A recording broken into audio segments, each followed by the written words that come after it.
"Here, $10 sandals, and you should be grateful they're not used," he said. Then, as an afterthought, he added, "Dad, you were never a man to me." In that moment, his laughter mixed with the others, and I just stood there, holding that light package in my hands with a strange weight in my chest. My name is Frank Miller. I'm 79 years old, well-lived and just as many well-suffered. I was a union carpenter for almost my entire life. I helped build half the houses in this neighborhood here in Cleveland, and in my free time, I fixed what nobody else wanted to touch. Broken pipes, caved-in roofs, crooked walls, even lawnmower engines. I was never a man of luxuries, but I was always a man of presence. I was there for every birthday, every surgery, every fall my son Andrew ever took. And that Sunday in June, he paid me back with a pair of sandals from a big box store and a comment that cut like a razor. I didn't need anything expensive. I never have.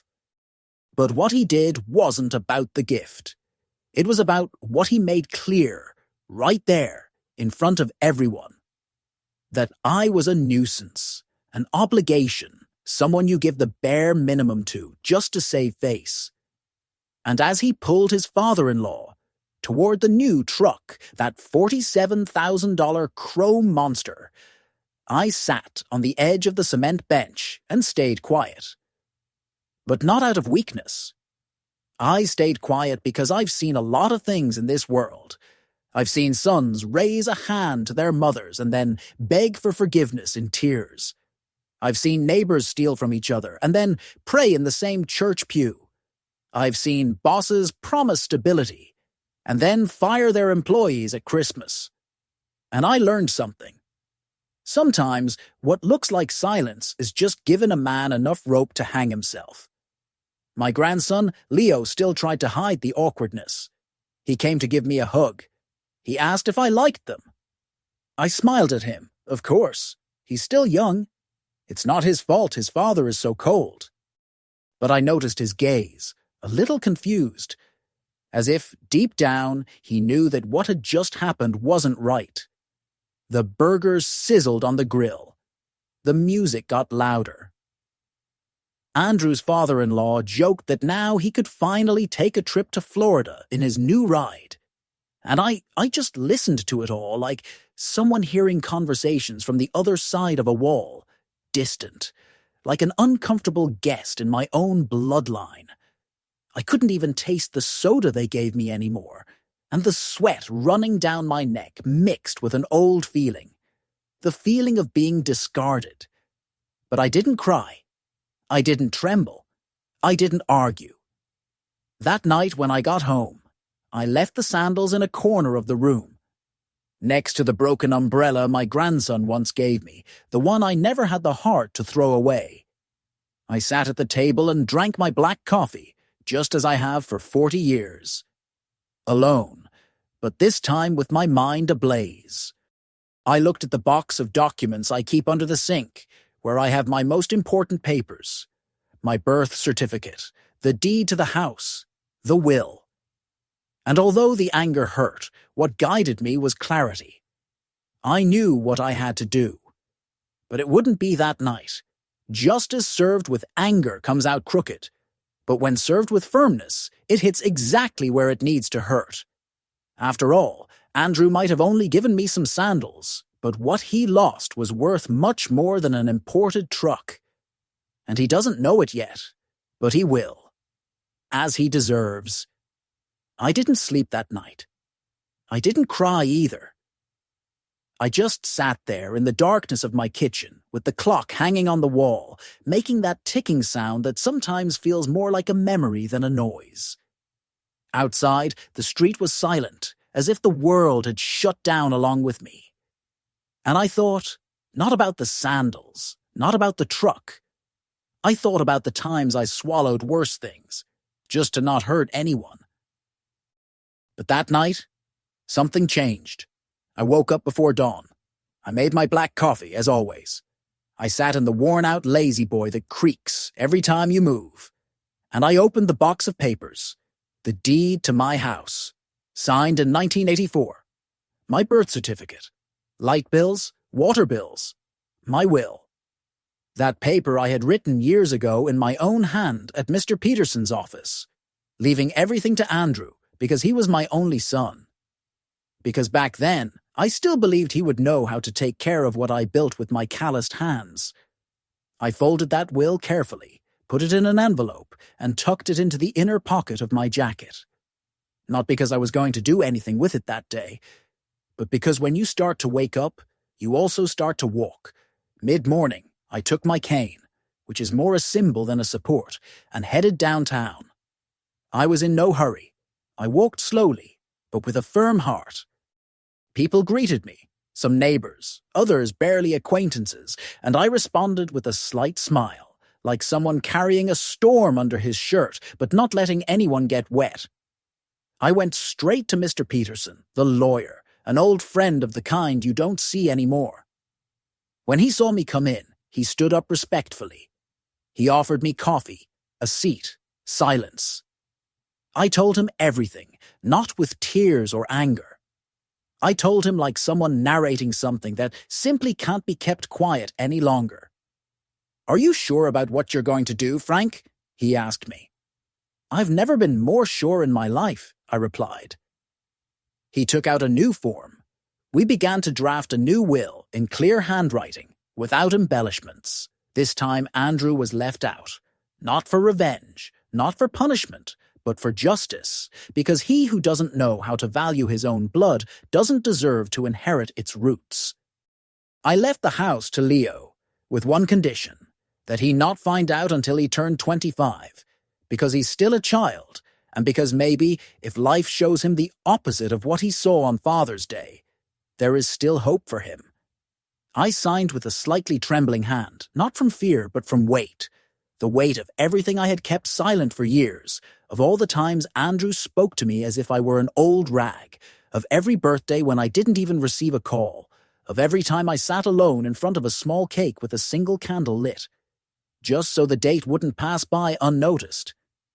Leaving the lawyer's office, the sun hit me head on, and I felt something I hadn't felt in a long time. Dignity. Not blind pride, dignity. The kind you wrench from the years when you decide not to let yourself be trampled on anymore. I walked back calmly.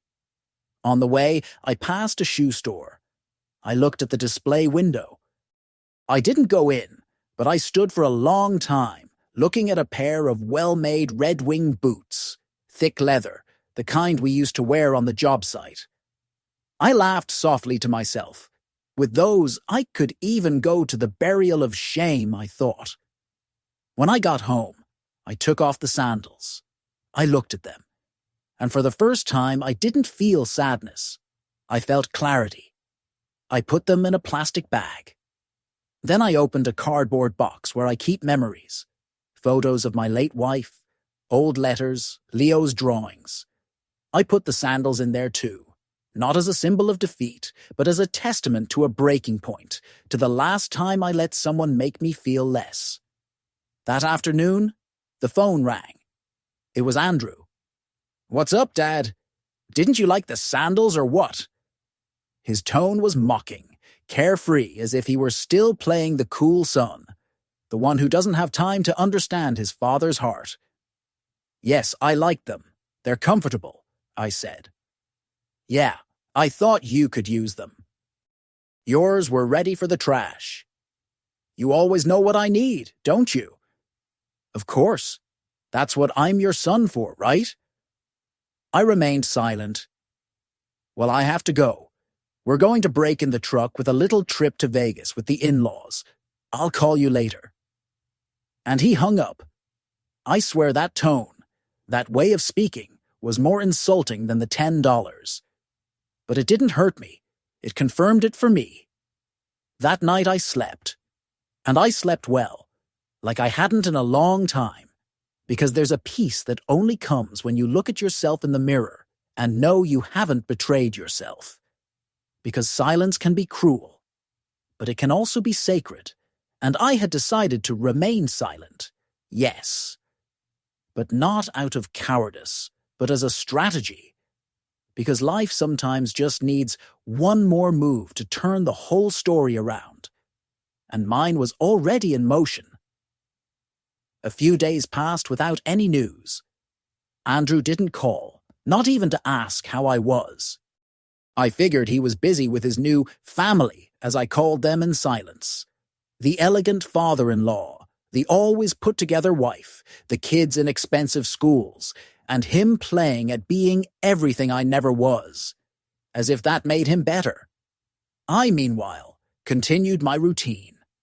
I got up early, watered my plants, drank my coffee without sugar, and sat outside the house with my hat on tight, watching time pass in the cracks of the sidewalk. But inside, something was starting to settle. It wasn't revenge, it was justice growing in silence, like the root of an oak tree.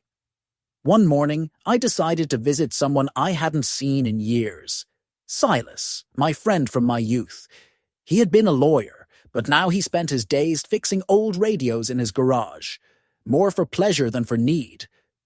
I found him there, surrounded by tools, his hands full of grease and a cigarette hanging from his lip.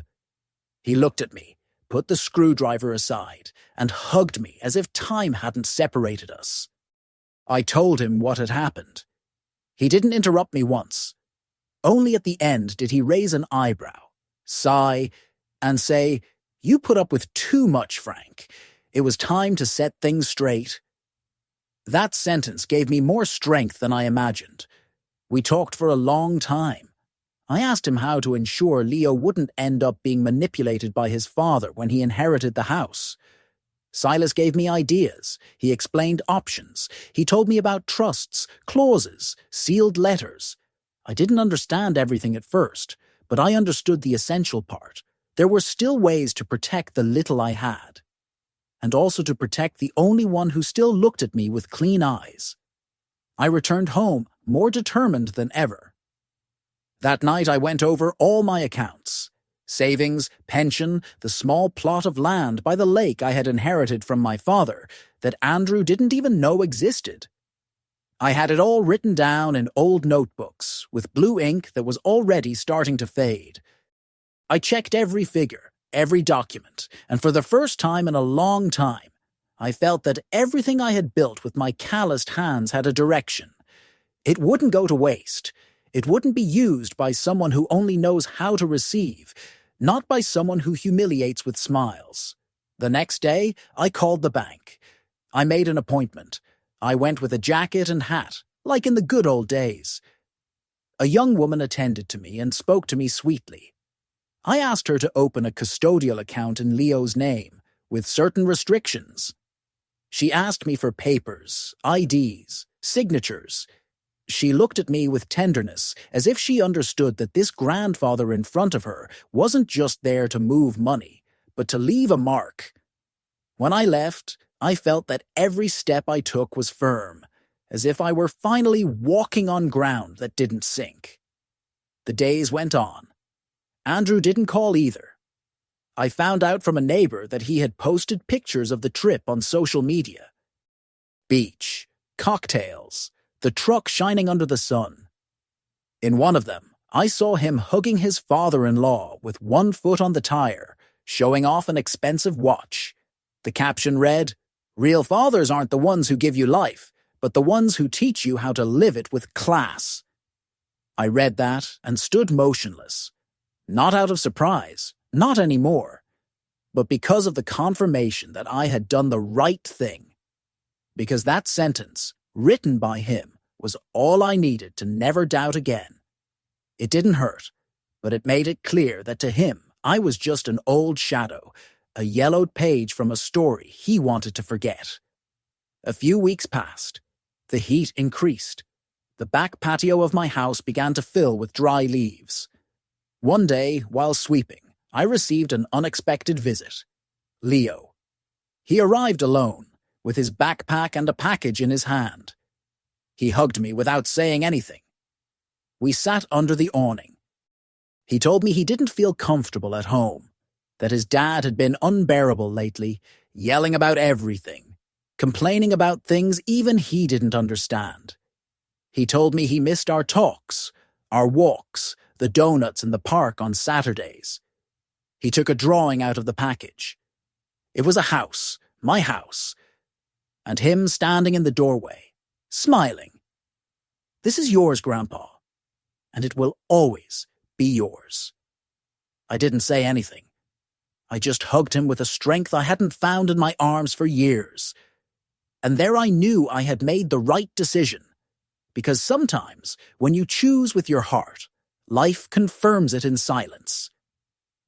That night I made him hot chocolate, like when he was a child. We slept in separate beds, but under the same roof that he had always felt was his. The next day, I walked him back. I gave him an envelope. I asked him not to open it yet, to keep it, that one day he would know when to read it. He didn't ask. He hugged me and left. I stood watching him walk away with his backpack slung over his shoulder and his innocence still intact. And I promised myself I would protect him, even if it was the last thing I did. I no longer expected Andrew to change. And I didn't care. Because there's a point in life where you stop waiting for apologies and start planting dignity. And that, my son, that never rots. The call came on a Thursday afternoon. I was in the yard, pruning the apple tree I planted the same year Andrew was born. It had grown strong, crooked, but fertile, like life. The phone rang with that old-fashioned ring I still keep, and I knew, without looking at the caller ID, that it was him. I answered without rushing. His voice, on the other side, no longer sounded haughty, but restless. "Dad, can you talk?" "Speak, son. I always have time to listen." "I just wanted to know if everything is okay. You haven't called. I don't usually bother those who are traveling with their real family." Silence, long. Uncomfortable. I left him there, breathing heavily. Finally, he said, "Look, I think we got off on the wrong foot the other day." "The gift thing?" "It was a joke. You know how I am." "I know, Andrew. I know exactly how you are." Another silence. Denser. "Well, I also wanted to ask you something. I don't know if I imagined it, but the last time I was at your house, I saw papers on the table. Legal papers. Are you making changes? Are you sick?" "I'm not sick. I'm just at peace. And yes, I made some changes. Because one gets old, and you don't know when your time is up. It's better to leave things clear." His tone changed. It became sharper, faster, more nervous. "And do these changes have anything to do with the house?" "They include everything, son. The house, the land by the lake, my pension account, my savings. Everything I built with these hands." "Dad, I'm your son. What are you saying?" "I'm saying that being a son doesn't always mean you deserve it. You said it yourself in that photo. Real fathers are the ones who teach you to live with class. And me, Andrew? The only thing I knew how to teach you was to live with dignity. It seems that didn't serve you well." I heard him swallow, how the silence became an unbearable weight on the other side. "So you're going to leave everything to Leo?" "That's none of your business. It's my decision." "What do you mean it's not my business, Dad? I'm your only son." "And yet, you treated me as if I were the last in line." The call cut off. I don't know if he hung up or if it was the network, but I didn't care. I took a deep breath. I looked at my hands, dirty with sap and earth, and I felt something I hadn't felt since I was young. Power. Not from having money or property, but from not being afraid. The next day, Brenda, a distant niece who had taken care of me when I was widowed, visited me. She brought me banana bread and coffee. I told her everything. She remained silent, but looked at me with a new respect. She asked if it didn't hurt. I told her not anymore, that the pain had given way to clarity, and that love also needs limits. On Saturday, while sweeping the front of the house, I saw a car park across the street. It wasn't Andrew's. It was one of those rental cars. A man in a white shirt and a briefcase got out. He crossed with a confident stride. He knocked on the gate. "Mr. Frank Miller." "The same. I come on behalf of your son, Mr. Andrew Miller. I'm serving you with a summons." He handed me a thick envelope. I took it without flinching. I opened it right there. I read it without rushing. He accused me of acting with emotional imbalance and requested a legal review of my capacity to make decisions about my assets. He said he feared I was being manipulated by third parties and requested temporary conservatorship over my property. I had to laugh. "You know what, young man?" I said to the lawyer, looking him in the eye. "Tell your client that old Frank may not be able to build a wall anymore, but he still knows when they're trying to push him against one." The lawyer didn't respond. He just nodded and left. I went inside, put the document away. I sat down to write, in my own handwriting, a letter to Andrew, not of reconciliation, of clarity. "Andrew, son, you inherited my last name, but you lost my example. You confused respect with weakness, love with debt, and inheritance with obligation. What I built was with work, not with promises. What I saved is not for whoever applauds me, but for whoever takes care of me. And you, a long time ago, stopped seeing me as a father, to see me as a burden. Don't forget, one day, you too will grow old. And then you will know that the most painful thing is not lacking a gift. It's lacking respect. Your father, Frank." I folded the letter, put it away with the other papers, and made myself a coffee. Sometimes, coffee tastes sweeter when you no longer have to pretend to be bitter. That night, I slept peacefully, because I was no longer just an old man with $10 sandals. I was a man who had recovered the right to be heard. 3 days later, Andrew appeared in person. Not a call before, not a warning. I saw him from the window, getting out of the luxury truck, with the same tight shirt as always, dark glasses, and a frown as if he had already come to give orders. He knocked on the door, as if it were his. 3 sharp knocks. I didn't open immediately. I took my time. I finished my coffee, put on the old boots I wear at home, and then walked slowly to the entrance. When I opened, he was already impatient. "What does all this mean, Dad?" he blurted out, without even a greeting. "Why are you leaving me out of everything? Why are you doing this?" I looked at him, up and down. His eyes were red, maybe from lack of sleep, or maybe from rage. I didn't move. I didn't invite him in. I simply said, "I'm not doing anything, Andrew. I'm simply reaping what you sowed for years." He entered without permission. He walked straight to the living room, as if he had some right to this roof. He stood there, looking around, like someone looking for something to justify his words. "I can't believe it. You, my father, are going to leave me with nothing, after everything we did together?" I laughed, not with mockery, with that dry laugh of someone who no longer owes anything. "Everything we did together? Are you talking about the times I carried you in my arms to the doctor? The times I sold tools to pay for your school supplies? When your mother died and I carried on, without letting go of your hand? Because I do remember that. But you tell me, what do you remember?" "That's not it, Dad," he tried. "You can't judge me just for a gift." I had my reasons. "No, Andrew, it wasn't just for the gift.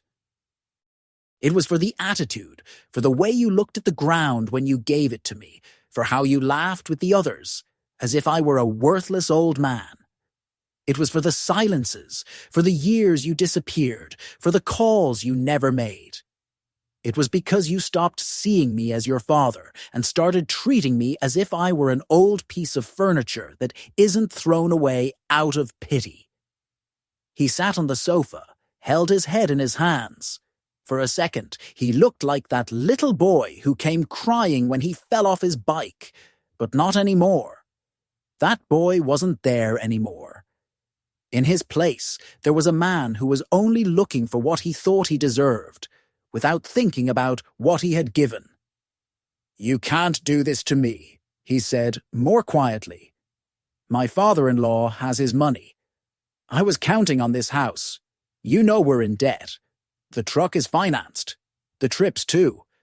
Don't think we're swimming in cash." "I never asked you for anything," I replied. "I never wanted you to support me or to pay me back every dollar. I just wanted you to look at me with the same respect you look at that man who lent you your wife's last name. But not even that. Not a single, clean look. So this is all out of spite. No, it's out of dignity.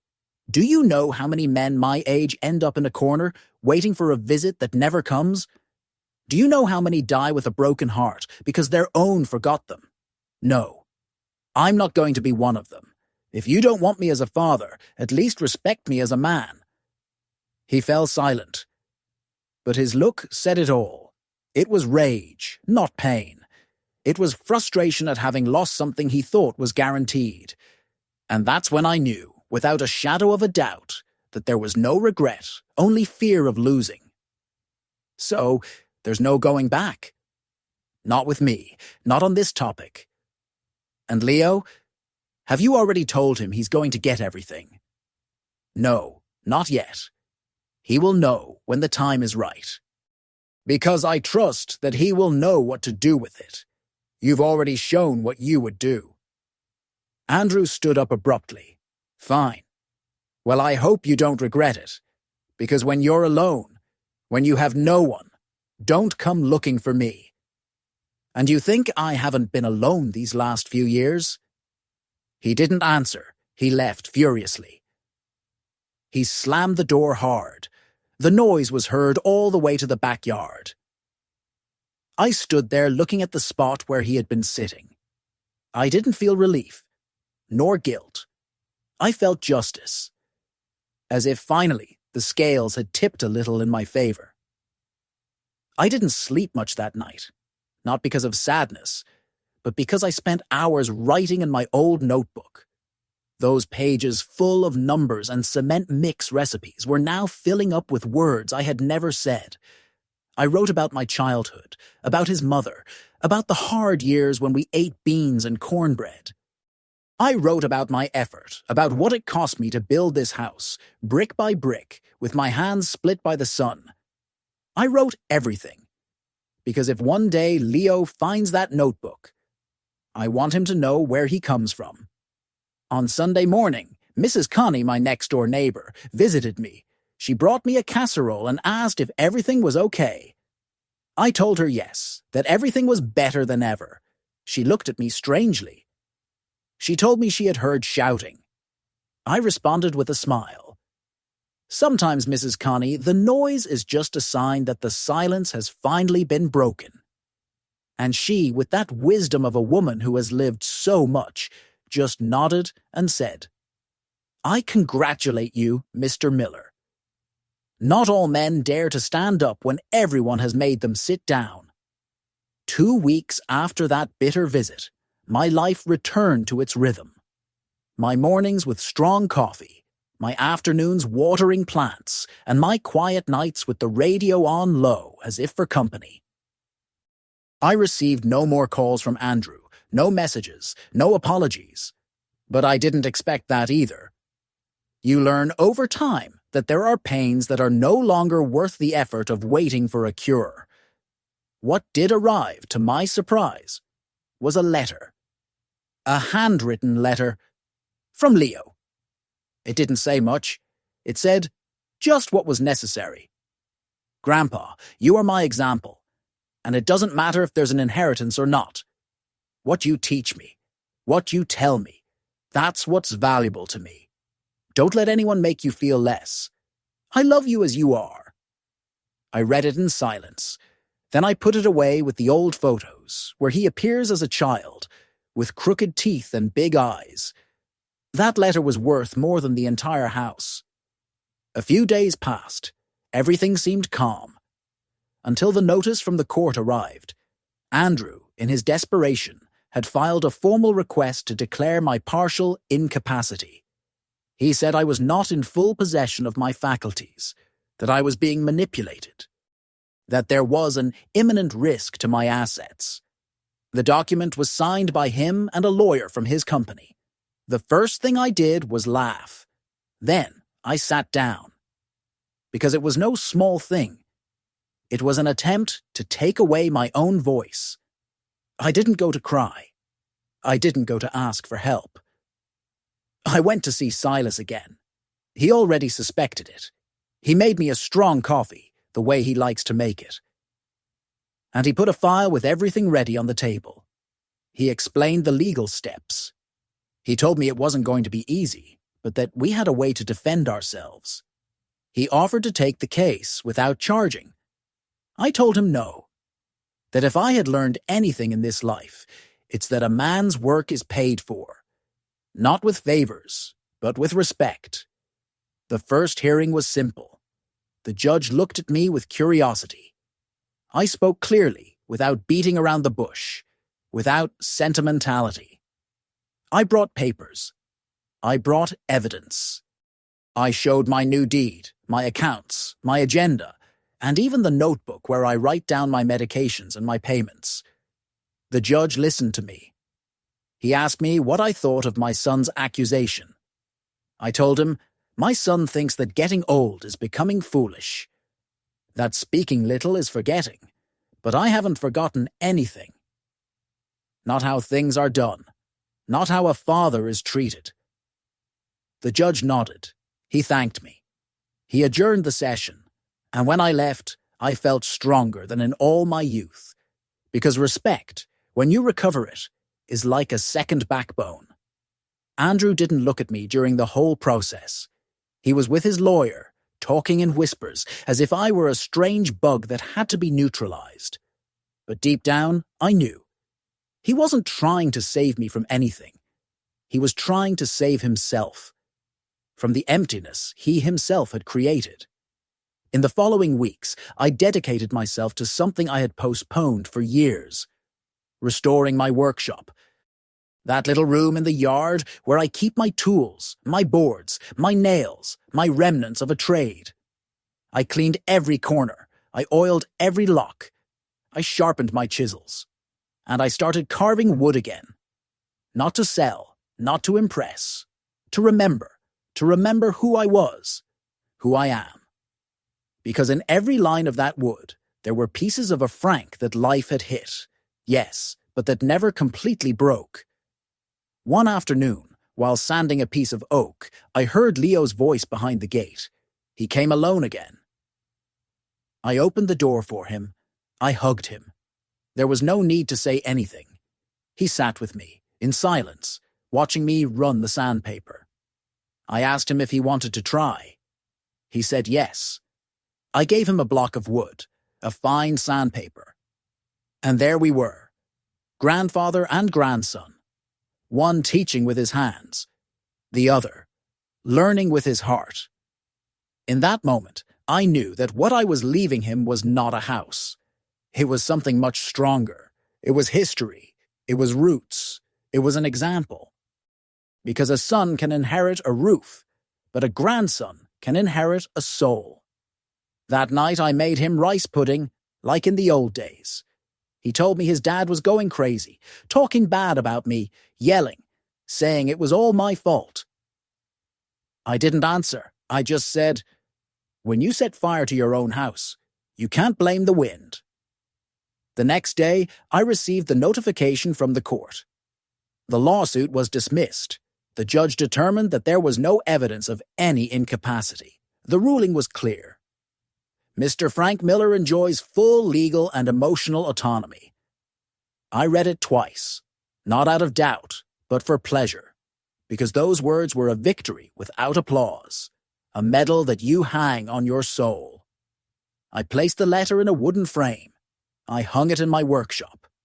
Not to show off, but to remember. So that one day, when I'm gone, someone will see it and say, this man did not give up. That afternoon, I took my $10 sandals, the same ones. The ones I received that Father's Day. They were put away, still clean. I put them in a small box. I wrote a note on them. Sometimes the cheapest thing shows you the most expensive thing you lost. I put the box on a high shelf in the closet. I don't know if Andrew will ever see it. I don't know if he will care. But what I do know is that I have no unfinished business. Because when a man defends himself with dignity, he doesn't need to be understood. He just needs to be left to live in peace. A week after the judge's ruling, silence settled in as a permanent guest in my life. But it was a different kind of silence. It wasn't the kind that hurts, like when you're waiting for a call that never comes. It was a solid silence, one that brought peace. A silence that said, "You did the right thing." I heard nothing more from Andrew. No visits, no messages, and I didn't expect any. Because at this point, the only thing that could come from him was more manipulation, or more contempt wrapped in courtesy. Leo, on the other hand, visited me more often. Sometimes he would just come to sit with me in the workshop. Other times he would bring sweet bread, or simply a simple conversation like before. And it was on one of those afternoons that, without me saying anything, he looked at me with a maturity I hadn't seen in him before and blurted out, "You know my dad is very angry with you, right?"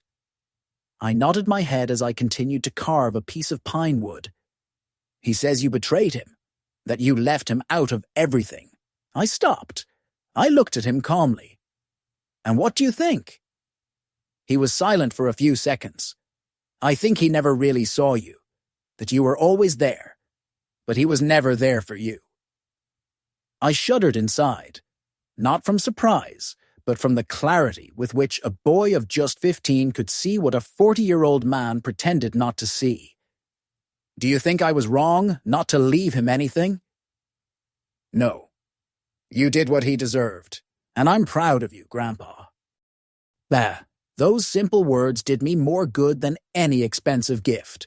Because when you get old, you don't expect trophies or tributes, but you do want to feel that someone, at least one person, understood what your struggle was worth.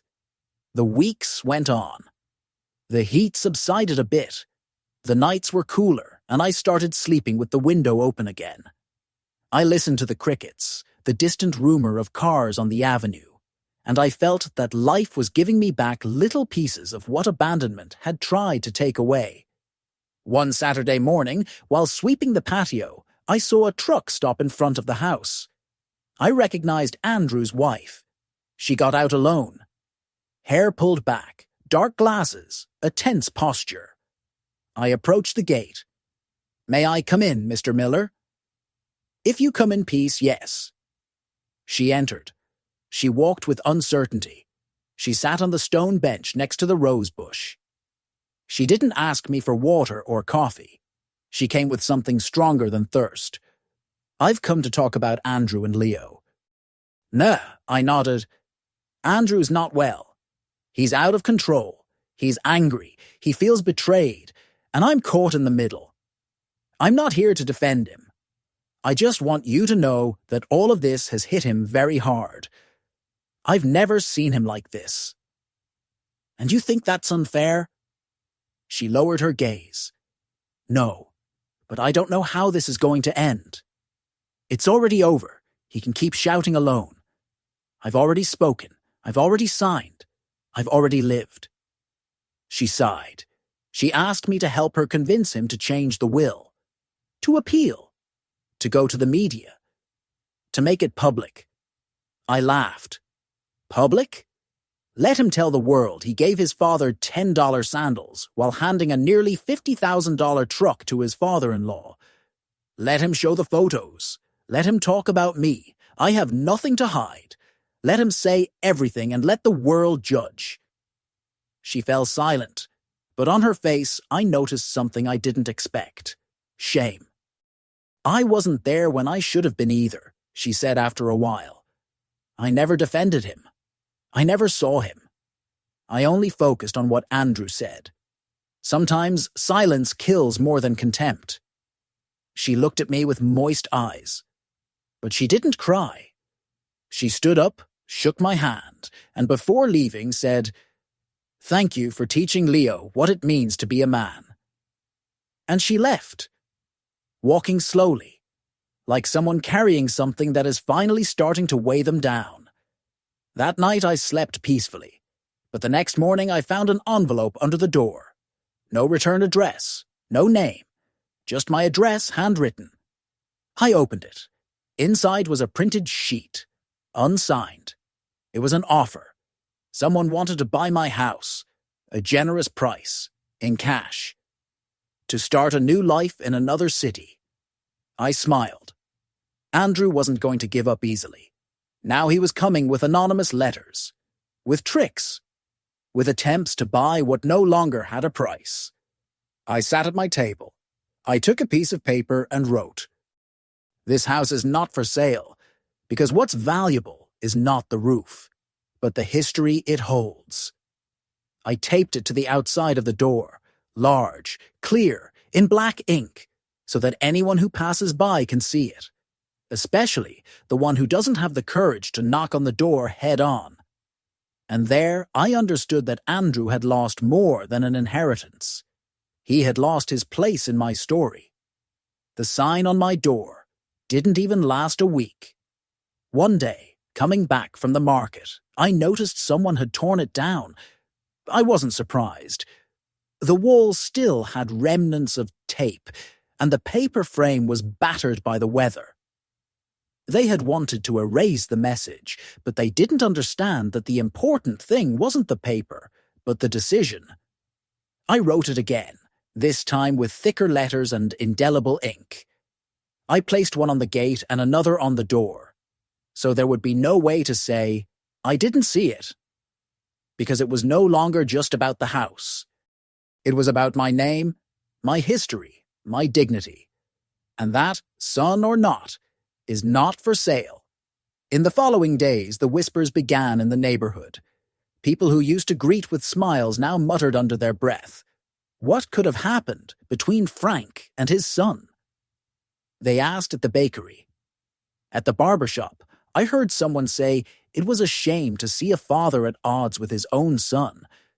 But nobody knew the whole story. And I had no need to explain it. Because what happens within the walls of a home needs no witnesses and certainly no judges. One afternoon, Rose, my neighbor from the other side, approached with her basket of hot muffins and a comment disguised as curiosity. "Mr. Miller, my cousin told me that your son is going around saying you disinherited him because of a woman." I raised an eyebrow.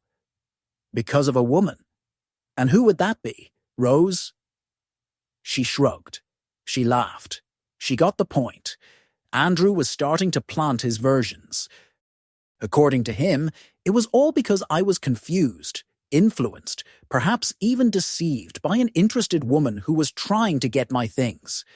The story changed every time, like someone throwing stones into a river, hoping one will make waves.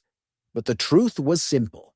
He couldn't accept that his own father, a simple man, had the firmness to tell him, "This far and no further." That same day, while buying wax for the wood at the hardware store, I ran into Margaret, an old friend of my late wife. We sat in the little square downtown, under the shade of the big ash tree. She looked me in the eyes with that tenderness that only those who have lived a lot have, and said, "I found out, Frank, and if it's any consolation, you did the right thing. One can't let oneself be trampled on just for having the same blood." I nodded with a lump in my chest because I knew I had done the right thing. But hearing those words from someone who had known me for more than 40 years was something else. It was as if life itself was telling me, "You're doing well. Don't stop." The next morning I received an informal notification. Andrew had requested a new hearing, this time for family mediation. According to him, he wanted to resolve things peacefully. A lie. It was just another tactic to try to make me back down. To pretend to be the hurt son in front of someone neutral. to break me with soft words because pressure no longer worked for him. I consulted with Silas. He, as always, was direct. You're not obligated to go, but if you decide to go, let it be for you, not for him. I accepted. They gave me an appointment for a Thursday at 3 in the afternoon in a downtown building. I went dressed as in the old days, linen shirt, well-shined shoes, hair combed back. I entered without fear. Andrew was already there, with the same lawyer as always, but now quieter. The mediator was a young, kind woman, but with that expression of someone who has never felt the true weight of a life carried on their shoulders.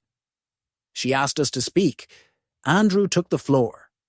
He started with memories, sweet words, childhood stories, as if memory were enough to hide the voids. Then, in a low voice, he said, I feel that my father was influenced by someone. He would never have done this alone. I laughed, not with mockery, but with exhaustion. I built this house alone, ma'am. Brick by brick. I also raised my son alone. And now? You think I can't decide alone? The mediator tried to smooth things over. She spoke of healing, of rebuilding. I was clear. I didn't come here to reconcile. I came to make it clear that there are wounds that can't be covered with a napkin. It's one thing to forgive, another to forget how you were treated. Andrew looked at me with a mixture of anger and bewilderment. He was used to a father who was silent, who nodded, who swallowed everything. But that Frank was a thing of the past. Leaving the mediation, I felt a strange relief. Not because anything had changed, but because I had faced the past head-on, and my voice didn't tremble. I returned home on the same bus I used to take when I was young. I sat by the window, looking at the streets where I had walked with my wife, with my son when he was little, with my grandson when I took him to school. And I thought, maybe I didn't leave a fortune, but I did leave a mark. When I arrived, I found a surprise. Leo was painting the gate. He had brought navy blue paint and a large brush. He didn't even ask me. He was just there, with his shirt stained and a serious face. I wanted to look nice, he told me, because this house is yours, and it's going to stay yours. I didn't say anything. I just looked at him with my eyes full of something I didn't know if it was pride, sadness, or both. I sat on the curb and watched him work, carefully, with detail. As if with each brushstroke he wanted to cover the cracks his father had left open. That night I made him a simple dinner, like in the old days. We sat down to eat. We spoke little. But everything was said. Before he left, I slipped a piece of paper under his backpack. A small bill, folded in 4. Thank you for reminding me that it's still worth leaving something standing in this world. The following week was silent, but not empty. It was as if the world, finally, had accepted my decision. No more letters arrived, no lawsuits, no calls. Andrew disappeared as if he had finally accepted that he had lost. Not just a house, not just an inheritance. He had lost his father. That old man who for decades endured humiliations, forgetfulness, and an absence wrapped in modernity. He lost me. And he pretended it wasn't important. But I was fine. I slept better, woke up earlier, started to smell the aroma of coffee even before getting up. And in every corner of the house, there were signs that, finally, I was taking back my story. I restored the frame of the wedding photo with my wife. I cleaned the shelf where my father's tools are. I started writing again in the old notebook where I jot down thoughts and memories. Not for someone to read, but so I don't forget myself. Leo kept coming on Saturdays. Sometimes he painted. Sometimes he just accompanied me while I sanded wood or fixed something in the kitchen. He asked little, but listened a lot, and I talked. I told him stories of my childhood, of the days when I walked miles to the rural school, of the time I built a complete house with only 2 helpers and a stubborn faith. One day, while he was evening out the corners of a small bench we were building, he asked me, "Grandpa, do you think I can be a good man too?" I stopped what I was doing. I knelt in front of him. I looked him in the eyes and said, "You already are my boy, because being a good man has nothing to do with suits or trucks. It has to do with knowing when to be silent and when not to let yourself be trampled on." He nodded with his eyes shining, as if he had something inside that no longer fit just in his chest. It was then that he told me that his father had started to speak ill of me with other relatives. He said that I had betrayed him, that I had become hard, cold, and that I was being manipulated by outsiders. Hearing that, I sighed. Not out of sadness, but out of certainty. Let him talk, Leo. When a man loses the respect of others, he tries to get it back by shouting. But you don't get back with shouts what you lost with contempt. On Sunday afternoon, I went to visit my wife's grave. I brought flowers. I talked to her as always. I told her everything, that I disinherited our son, that he tried to attack me with lawyers, then with sweet words, then with guilt. I also told her that our grandson was growing up well, that he was learning to use his hands, that he had a firm gaze. Before leaving, I left a rose among the stones and whispered, "Forgive me if I took so long, but I've made myself respected." Upon returning, I found a white envelope under the door. I opened it right there in the hallway. It was a letter from Andrew, handwritten, few words, but with enough poison to make me think. "Dad, I get it now that you hate me.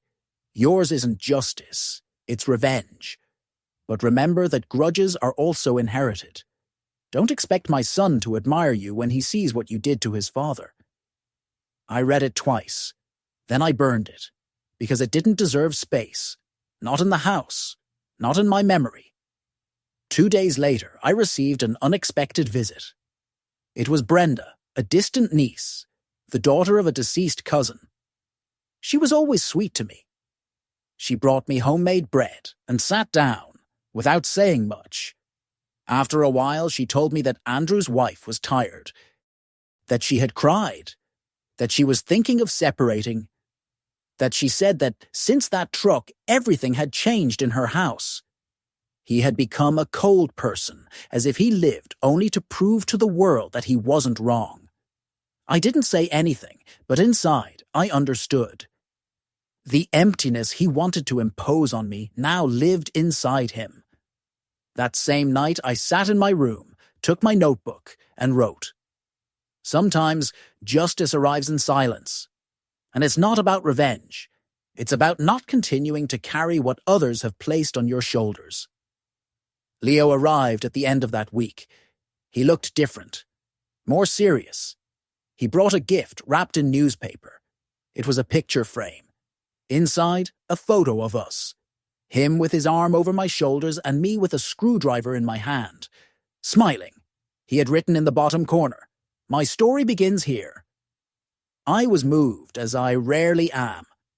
I hugged him for long minutes. And there, I understood that although my son had lost me by his own decision, my grandson was winning me over by merit. That same night, I called Silas. I told him I wanted to formalize everything, that in addition to the house, I also wanted to include the land and the money from the pension fund. He came 2 days later with all the papers ready. He read them out loud. And I signed with a firm hand. Without trembling, without a doubt, Leo would inherit everything. But with a final clause, written in my own hand. This legacy is given not by blood, but by gratitude. A month later, the workshop was once again filled with the smell of freshly cut wood. I had started building a large bench for the patio, not to sell or give away, just to have a place to sit and watch the sunset in peace. Leo came on weekends and already knew how to handle the sandpaper like a pro. He spoke less and less, and understood more. There was no need to say anything. His gaze, when he saw me using my father's tools, said it all. There was history there, and respect. One Sunday afternoon, while we were having coffee with bread and jam, he asked me, "Grandpa, what if one day my dad regrets it?" I took a while to answer. I stirred my cup. I watched the steam rise. Then I said, "True regret doesn't come with words. It comes with actions, and above all, with time." He became thoughtful. I knew that question didn't just come from curiosity. It came from within. It came from the conflict he himself carried, because despite everything, it was his father. But at that moment, I understood that Leo didn't need to choose between us. He just needed to grow up knowing what is right. And that I could teach him. The bench was ready 2 days later. Firm, sturdy. The kind that doesn't wobble, even in a storm. It was, in a way, a portrait of what I had become. An older man. Rougher, but still whole. I placed it in the corner of the patio, where the sun hits most beautifully at the end of the afternoon. And there I began to sit, every day. Sometimes alone, sometimes with Leo, sometimes simply with my thoughts. And I began to write a letter. A letter that perhaps he will only read when I am gone. A letter from a grandfather to a grandson. Without resentment, only with truths. Leo, if you ever read this, I want you to know that I wasn't born knowing how to be a father. I made mistakes. Sometimes I was harsh. Sometimes I was silent. But I always tried to be fair. When your father was little, I taught him not to steal, not to lie, not to hit. But when he grew up, he chose to forget. And I chose to remind him who I am, not because I thought I was superior, but because I refused to be invisible. You came into my life when I thought I had lost everything, and without asking for anything, you gave me back my worth. Not because of what you inherited, but because of how you looked at what I had built. When you have doubts in life, remember this. One is not measured by what one has, but by what one defends. I didn't defend a house. I defended my name. And you made me feel it was worth it. I hid that letter inside the bench we built together. A secret compartment, under the seat. I didn't tell him. And I don't plan to. When I'm gone, he'll find it. And there he will understand that all of this was not a war. It was a lesson. Weeks passed and life went on simply, as it should. One day, at the fair, a young man recognized me and said, "You're the man who disinherited his son out of respect, right?" I answered with a soft smile. No. I'm the grandfather who remembered in time that he still had a voice. One morning outside, I heard a car stop. I didn't look. I continued drinking my coffee. It was Andrew. Alone. Without a lawyer. Without papers. He got out slowly. Looked at the house, the freshly painted gate, and then at me. He walked to the entrance. He didn't come in. He just said, "Dad, I didn't come to argue. I just wanted to see if you were okay." I looked up. I nodded calmly. "I'm fine. Very well, in fact." Silence. He hesitated. Then he added, "I know I don't deserve forgiveness. I just wanted to come." I didn't answer. I just took another sip of coffee. He understood. He lowered his head and went back to the car. When he left, I didn't feel hatred or anger. I just felt that. Life had come full circle. He came late, but he didn't shout. He didn't demand. He didn't complain. He just came. And seeing, sometimes, is enough. That night, I wrote the last page of my notebook. One doesn't choose how a story ends, but one can decide whether to close it standing up or on one's knees. And I closed it standing up. And that is why, my son, I tell you from the depths of this old but firm heart, it's not the gift that hurts, it's the way it's given. It's not the inheritance that defines a father.